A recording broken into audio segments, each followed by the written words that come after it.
folks. Joining me now for some commentary and discussion, Steve Miller, former White House senior policy advisor and founder of America First Legal, and Brandon Judd, president of the National Border Patrol Council. Thank you, gentlemen. Brandon, welcome to the show.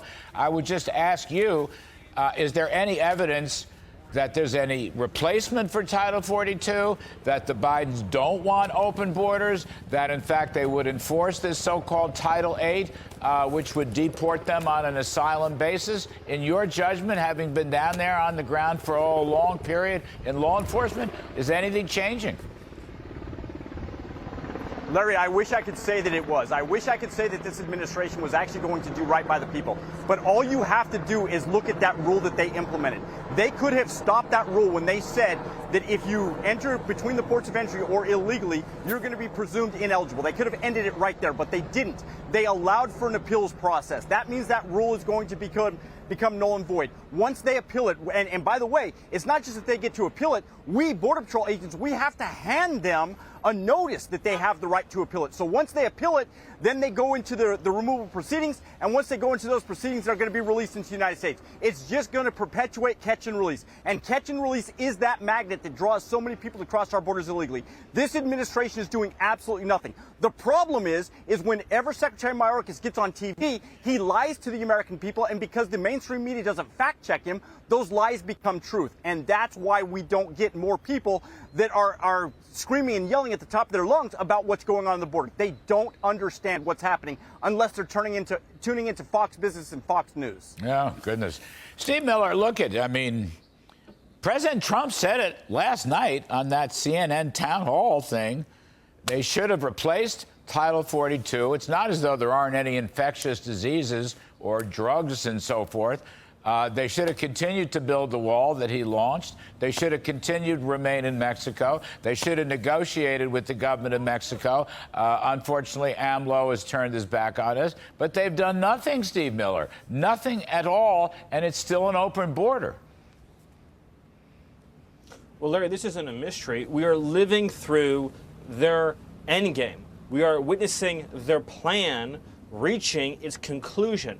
They have been working for 2 years to this point, systematically stripping away every last border enforcement tool that President Trump put into place, the remnants of Title 42 being the last piece of the Trump regimen that were still in effect, and then replacing it with this mass parole scheme. Brandon Judd, who I've worked with for many years on border security, is very familiar with this. This is a scheme whereby an illegal alien is paroled into the country, given a 2-year immunity from deportation, the chance to apply for a work permit. The Biden administration and Mayorkas are working as hard as they can to push as many illegal aliens as possible into parole. It's a DACA-like benefit to try to legalize illegal immigration. That is the plan. This is what, again, they have been working towards for 2 years, and we are now watching the whole world queue up down there in Texas, in Arizona, in California to get their amnesty benefit, their deportation immunity from the Biden administration and make their way on to their final destination, be it Chicago, be it New York, be it St. Louis. They're getting to the border, they're getting in, and they're on their way to the next American city. Brandon Judd, one of the tip-offs here that the Bidens want to continue their open border policy, it came up last night. Senator Schmidt of Missouri mentioned it. All the money the Bidens are spending in their new budget, all the money they're putting in, for example, to the IRS, there's a perfect example, they've done almost nothing in terms of improving the border protection troops, the customs officers, all of the troops that you represent. They've done nothing. I think he's 350 or something like that, when you probably need thousands. That to me is a tip-off. How are you going to stop this if you don't have a policing function? Larry, what's really frustrating and upsetting to every single Border Patrol agent is what this administration is claiming. The lies that they're allowed to tell the American people. They've said, Mayorkas said that they proposed more agents. Larry, we don't need more agents. We need policy. The American taxpayer should not have to fund this burden. What we have to have is proper enforcement policies. What Stevens talked about, remain in Mexico, what he architected. That is what we need. If we have proper enforcement, all of this goes away tomorrow, and the American taxpayer does not have to pay for it. We have the resources right now to control the border, but we can't do it if we don't have proper enforcement policies. I'm calling on this administration to give us the proper enforcement policies so that we can do our jobs and protect the American people. If we can do that, we can stop the fentanyl from coming in the United States. We can stop the cartels from generating record profits. We can stop the sex trafficking that's taking place. This administration does not care about United States citizens, and they do not care about the migrants that are crossing the border illegally.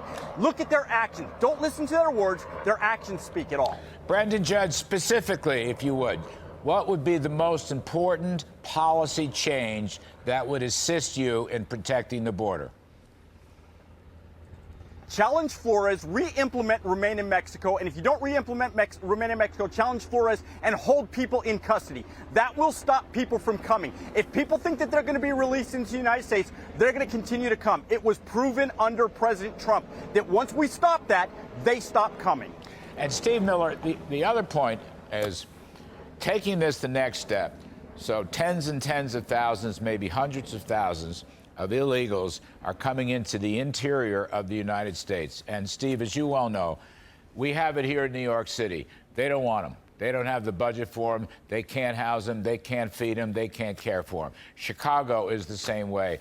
All these sanctuary cities, all these blue run cities, they don't want them, but they're coming. And this is part of the catastrophe, it seems to me. It's a humanitarian problem, among other things.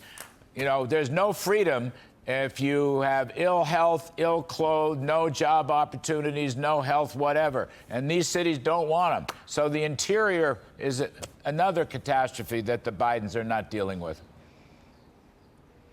Well, yes, but again, this is their objective.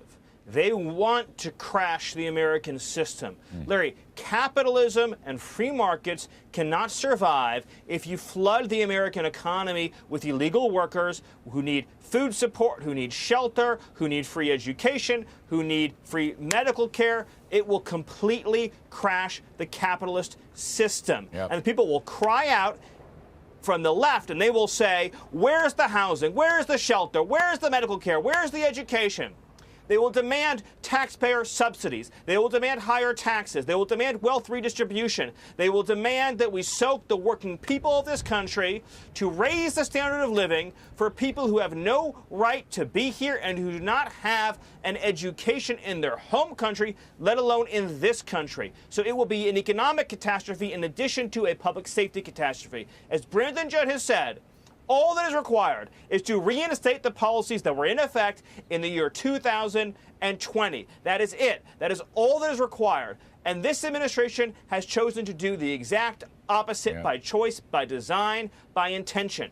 And my message to Congress is, you need to scream from the rooftops, grind the business of the Congress to a halt, grind the Senate to a halt. No nominations, no regular business, no regular order, no nothing until a bill is passed to shut this down, stop it all, grind it to a halt, do what has to be done.